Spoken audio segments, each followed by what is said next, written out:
Ray Kroc was 52 years old when he walked into a burger stand in San Bernardino, California in 1954. He was a milkshake machine salesman going nowhere in particular. He had watched other people build things for decades. And then he franchised McDonald's, scaled it into a global operation, and became one of the wealthiest men in America. The story gets told 1,000 different ways, but it always ends the same, with the same reassuring conclusion: it is never too late to start. That phrase feels kind. It is not neutral. For someone starting to invest in their 40s or 50s, it quietly points them towards strategies designed for a 30-year runway they no longer have. The advice isn't wrong in principle. It just wasn't written for their situation. And following the wrong map with full confidence is its own kind of risk. So here's the question worth sitting with. If the standard playbook stops working after a certain point, what actually replaces it? That gap between the advice people receive and the strategy their timeline actually requires? That's what this video is about. Because if you keep running a 30-year plan on a 10-year clock, the math doesn't just underperform. It fails quietly, in ways you won't see until it's harder to correct. My name is Alex, and if you've ever felt like you're saving consistently, but still somehow losing ground, consider subscribing before this ends, because the problem usually isn't the amount you're saving. And I'm going to show you why the structure of your strategy matters more than the size of your contributions, and exactly what a rebuilt playbook looks like for a compressed timeline. Once you understand how to replace time with velocity, you stop asking whether it's too late and start making decisions like someone who knows precisely how much runway they have left. The reason most late starters never get there traces back to one specific misunderstanding about how compounding actually works. Here is something most people never actually stop to calculate. Compounding interest is not a strategy. It is not a technique you can apply or a habit you can adopt. It is a mathematical process that runs on exactly one input: time. That is the whole mechanism. And once you understand that, the standard retirement advice starts to look very different. The way compounding works is straightforward. You invest $1. It earns a return. That return gets added to the original dollar. Now the slightly larger amount earns a return, and that process repeats. Every cycle, the base grows. Every cycle, the next return is slightly larger than the last. The longer that loop runs, the more dramatic the curve becomes. Not because anything changed about the investment, because the loop had more time to repeat. Fidelity's 2026 retirement data puts the median 401k balance for Americans between ages 55 and 64 at around $207,000. For context, most financial planners suggest having roughly 10 times your annual salary saved by the time you retire. On a salary of $80,000 a year, that target is $800,000. The gap between where most late starters actually are and where they need to be is not a savings problem. It is a time problem. And that distinction matters enormously because each one requires a completely different solution. Now here is where it gets concrete. Take two people. Both invest $300 a month. Both earn an average annual return of 7%. The first person starts at 25 and invests for 40 years. By 65, they have around $789,000. They contributed $144,000 out of pocket. The remaining $645,000 came entirely from time. The second person starts at 45 and invests for 20 years. Same monthly amount, same return. By 65, they have around $157,000. They contributed $72,000. The gap between the two outcomes is not explained by effort, discipline, or intelligence. It is explained by 2 decades. That is what the shortened runway actually costs. Most people hear this and immediately think the answer is to just save more, put in more money each month, and close the gap that way. And look, more capital always helps, but consider what that actually requires. To match the first person's outcome starting at 45, you would need to contribute roughly $1,500 a month instead of $300. That is 5 times the monthly input for the same result. For most people in that position, that number is not realistic. And even if it were, it still just barely compensates for the missing time, rather than finding a smarter path around it. This is where the map analogy becomes useful. Imagine someone hands you a detailed street map of Chicago and tells you it will get you where you need to go. If you are standing in Chicago, that map is exactly right. If you are standing in Houston, that map is not wrong exactly. It just does not apply to your situation. Following it confidently will not get you closer to your destination. Late starters are handed retirement advice built for a 25-year-old's timeline and told it will work for them too. The map looks authoritative. The map is for a different city. Meet Daniel. He is 53, works as a project manager at a logistics company outside of Columbus, and earns about $94,000 a year. He's been contributing to his 401k, that is his employer retirement account, consistently for the last decade. His balance sits at around $88,000. He is not careless with money. He is not avoiding the problem.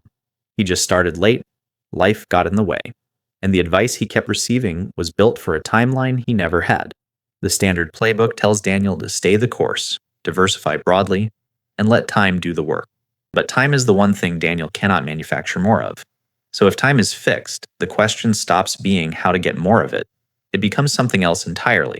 It becomes about speed, about how quickly your money can move, generate, and cycle back into itself. And that is the core idea behind what is called the velocity framework. Think about what a car engine actually does. It does not just store fuel. It converts fuel into motion continuously in repeating cycles. The faster those cycles run, the more distance you cover in the same amount of time. That is not a metaphor for investing. That is literally the mechanism that replaces compounding when your timeline is compressed. And once you see it that way, the entire approach to late start investing shifts. The velocity framework is built on one core reframe. Compounding works by accumulating value over time and cashing out at the end. Velocity works by generating cash continuously and redeploying it immediately. Instead of waiting 30 years for a number to get large, you build something that pays you regularly, and you use those payments to make it pay you more. The cycle is shorter. The feedback loop is faster. And for someone with a 10 or 15-year runway, that difference is everything. Now you might be thinking, is this not just a more aggressive version of the same thing? Not exactly. The distinction is not about risk level. It is about the direction of the return. A standard growth index fund appreciates in value over time. You do not see that value until you sell. A velocity-based portfolio generates cash you can actually touch and reinvest before the year is out. One is a long-term bet on paper gains. The other is an engine producing real income in real time. For Daniel, waiting for paper gains he cannot access for another decade is not a strategy. It is a hope. The velocity framework rests on 3 pillars. Each one addresses a specific limitation of the standard compounding model when time is short. The first pillar is accelerated cash flow. This simply means prioritizing assets that generate income on a regular schedule rather than assets that grow silently in the background. High dividend stocks, real estate investment trusts, and certain bond funds all produce cash distributions you can see, touch, and redeploy. The goal is to shrink the gap between when money goes in and when it starts working again. The second pillar is liquidity with yield. This is subtler, but equally important. A lot of traditional retirement advice steers people toward assets that are either liquid but low yield, like a savings account, or high yield but locked up, like a 10-year bond. Liquidity with yield means finding the middle ground, assets that pay you meaningfully and can be repositioned if conditions change. For a late starter, flexibility is not a luxury, it is a core requirement. You do not have 30 years to wait out a bad position. The third pillar is controlled leverage. This one makes people uncomfortable, and that reaction is worth examining. Leverage in the wrong hands, used recklessly, or in volatile assets is genuinely dangerous. But leverage applied carefully in income-producing assets with predictable cash flow can meaningfully amplify what a smaller capital base is able to generate. The keyword is control. This is not about borrowing to chase returns. It is about strategically using available tools to accelerate cycles that would otherwise take years longer to build momentum. Put the 3 pillars together, and the goal of the velocity framework becomes clear. You are not trying to accumulate a large frozen number you will crack open at 65. You are building a living system, one that generates cash today, which gets reinvested to generate slightly more cash next quarter, which gets reinvested again. The compounding effect is still present. It is just running on a much shorter loop. This is also why the parking analogy from earlier holds up. Putting money into a low-yield savings account is not investing. It is storing. The money sits there, safe, doing almost nothing. Velocity is the opposite of that. It is money in constant motion, cycling through income-generating assets, returning to you, and cycling again. The machine never stops running. Daniel cannot buy back the 20 years he did not invest, but he can build a portfolio that moves faster than the one designed for someone who has those years to spare. Understanding the framework is one thing. Seeing the actual numbers behind it is another. So let's run the math and find out whether Velocity actually delivers on what it promises. Nobody actually believes a new framework until they see the numbers. And that is not skepticism. That is just how financially literate people think. So before asking anyone to restructure how they invest, it is worth running the math honestly and letting the results speak for themselves. Take two portfolios. Both start with $30,000. Both receive an additional $1,000 in new contributions every month. Both operate over a 10-year window. The only difference is structure. Portfolio 1 is a standard broad market index fund. It tracks the S&P 500 and grows at a historical average of roughly 7% annually. It produces no regular income. It appreciates quietly in the background. At the end of 10 years, the total value sits at around $226,000. That includes the original $30,000, the $120,000 contributed over the decade, and approximately $76,000 in growth. Solid, predictable, built for patience. Portfolio 2 is a velocity-based structure. It holds a mix of high dividend equities and real estate investment trusts, currently yielding an average of around 5.8% annually in cash distributions, combined with a moderate growth component returning roughly 5% in appreciation. The distributions are not left idle. Every dollar paid out is reinvested within 48 hours. At the end of 10 years, the total value sits at around $241,000. That is about $15,000 more than Portfolio 1. Now you might look at that gap and think, $15,000 over 10 years is not exactly a revolution. And on the surface, that reaction is fair. But here is what that comparison is not showing you. Portfolio 2 generated approximately $83,000 in cash distributions over the decade. That is real income that passed through the portfolio, was captured, and was put back to work. The investor saw it, controlled it, decided what to do with it. In year 1, those distributions were modest. By year 7, the reinvested distributions were themselves generating distributions. The cycle was accelerating. By year 10, the monthly cash output of the portfolio had grown to roughly $940 per month in passive income. Portfolio 1 produced $0 per month in accessible income, and its entire value was locked in paper gains. For a 30-year-old, paper gains are fine. The exit is far away, and patience is abundant. For Daniel at 53, paper gains that cannot be accessed for another decade are not the same asset. The Velocity portfolio is not dramatically outperforming on total value. It is producing a fundamentally different kind of result: accessible income, shorter cycles, a portfolio that is already functioning as an engine, rather than a savings account waiting to mature. There is one more number worth sitting with. If Daniel reinvests consistently for 10 years, and then shifts from reinvesting to drawing down that $940 per month in portfolio income, he has created a partial income stream at 63 without touching the principal. That is not retirement in full, but it is a meaningful reduction in how much he needs to withdraw from other accounts. It changes the math on how long his savings need to last. And that is a very different outcome than watching a number on a screen that he cannot use until a fixed future date. The honest caveat here is that Velocity portfolios carry their own risks. Dividend yields can be cut. Real estate investment trusts are sensitive to interest rate changes. The 5.8% yield assumed in this comparison is achievable in the current 2026 rate environment, but is not guaranteed going forward. The framework is not a promise. It is a structure. And like any structure, it only works if it is built correctly and maintained consistently. Which brings the conversation to the part that actually determines whether any of this works in practice. Knowing the mechanism is not the same as running it. The difference between the math on a page and the outcome in an account comes down to the specific 4-step system that puts the Velocity framework into motion. Most people assume the hardest part of investing is picking the right assets. It is not. The hardest part is building a system that removes the decision from the equation entirely. Because the moment investing becomes a choice you make each month rather than a process that runs automatically, it becomes vulnerable to every bad day, every unexpected bill, and every moment of doubt you will inevitably have along the way. The 4-step system is not complicated. That is intentional. Complexity is the enemy of consistency, and consistency is the only thing that actually produces results over a compressed timeline. Step 1 is automating your contributions. This is non-negotiable, and it is worth explaining why. When you automate, you are not just saving time, and you are removing the psychological friction that kills most investment plans before they gain any momentum. A 2026 Vanguard behavioral finance study found that investors who automate contributions maintain their savings rate through market downturns at nearly twice the rate of those who contribute manually. The money moves before you have a chance to redirect it towards something more immediately satisfying. That is not a trick. That is architecture. You are designing the system so that the right behavior happens by default. Step 2 is dividing your capital across 3 distinct buckets. Each one serves a specific purpose, and the boundaries between them matter.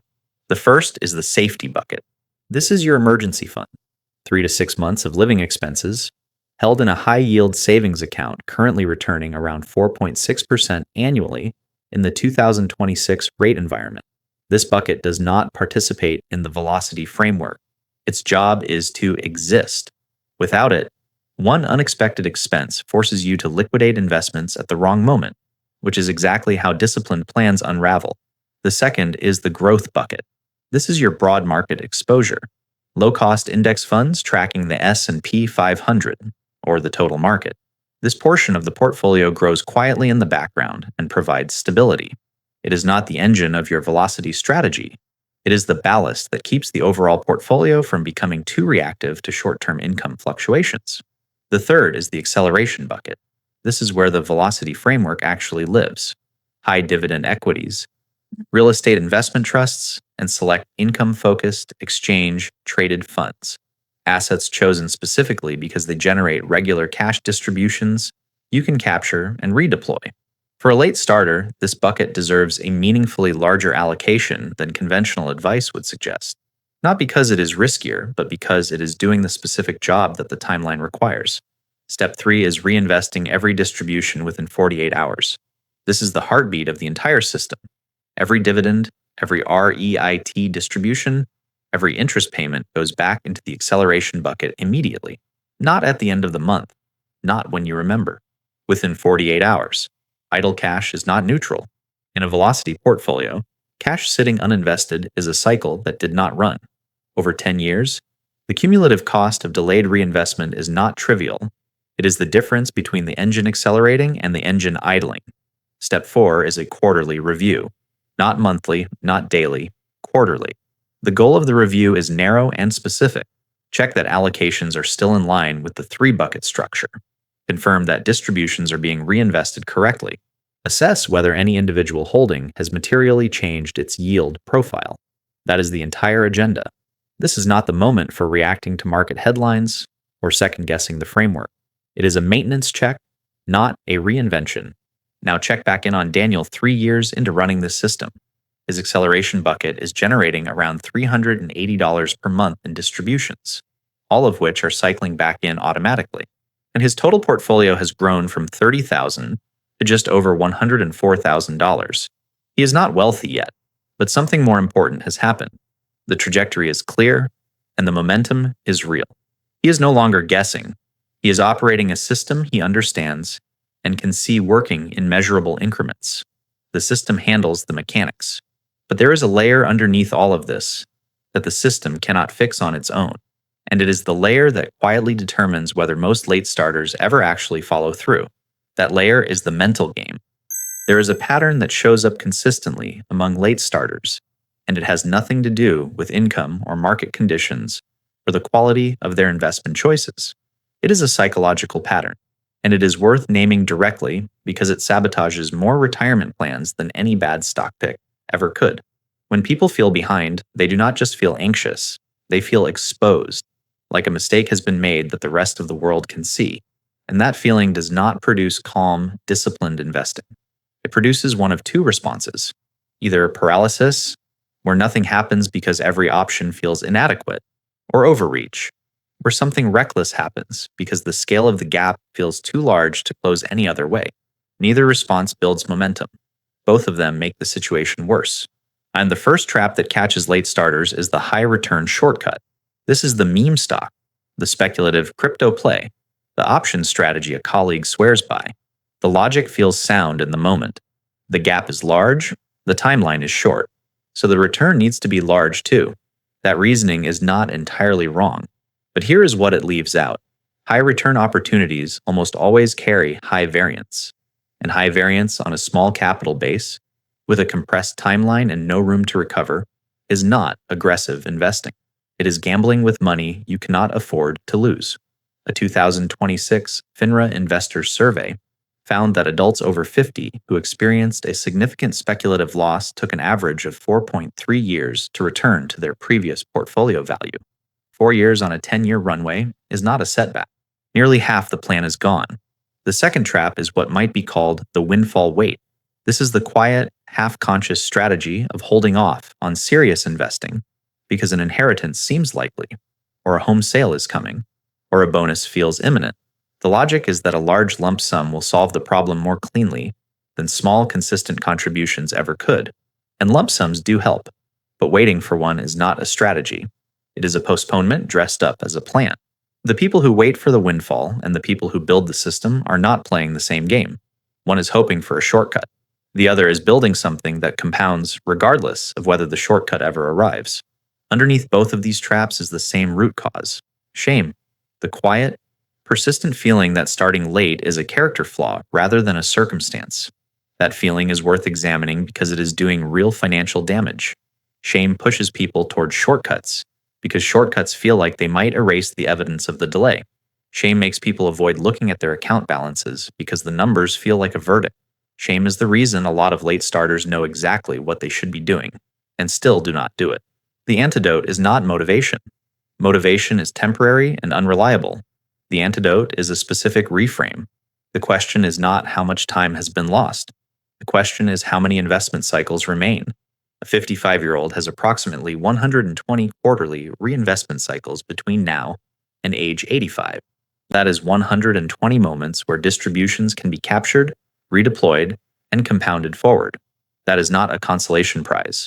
That is a real number with real potential, and it responds to the same mathematical principles that make compounding work for a 25-year-old. The runway is shorter. The throttle needs to be higher. Those are operational adjustments, not moral failures. This distinction between urgency and panic is worth holding on to. Urgency is clear and directional. It says the system needs to start now, run consistently, and be protected from impulsive decisions. Panic says the situation is already lost, so extreme measures are justified. Urgency builds the acceleration bucket and reinvests every distribution within 48 hours. That panic buys the speculative position at the wrong moment and sets the whole timeline back by years. Daniel chose urgency, not because he felt optimistic, because he understood the difference between a problem with a solution and a problem with an excuse. The mental game does not end there, though, because once the psychology is managed and the system is running, there is still one final question worth sitting with, one that shapes how all of this effort ultimately lands. Here is what this all comes down to. The standard retirement playbook was not designed for a compressed timeline. It was designed for patience. And patience is the one resource a late starter cannot manufacture. That is not a personal failure. It is just a mismatch between the tool and the situation. The shift that actually changes outcomes is structural. Stop measuring progress by a distant number on a screen. Start measuring it by the speed of the cycle. How quickly is money moving? How consistently are distributions being reinvested? How many cycles are running inside the time that remains? Velocity replaces duration. The engine matters more than the runway. A few things are worth carrying forward. Compounding runs on time, and velocity runs on speed. A portfolio that pays you now beats a portfolio that might pay you later. Automation removes the decision, and removing the decision protects the system. Shame slows the clock. Urgency uses it. One question worth sitting with after this. If velocity works for a compressed retirement timeline, what happens when you apply the same framework to building income before retirement age entirely? That is a different conversation, and a deeper one. If this reframe changed how you see the problem, share it with someone who needs the right map.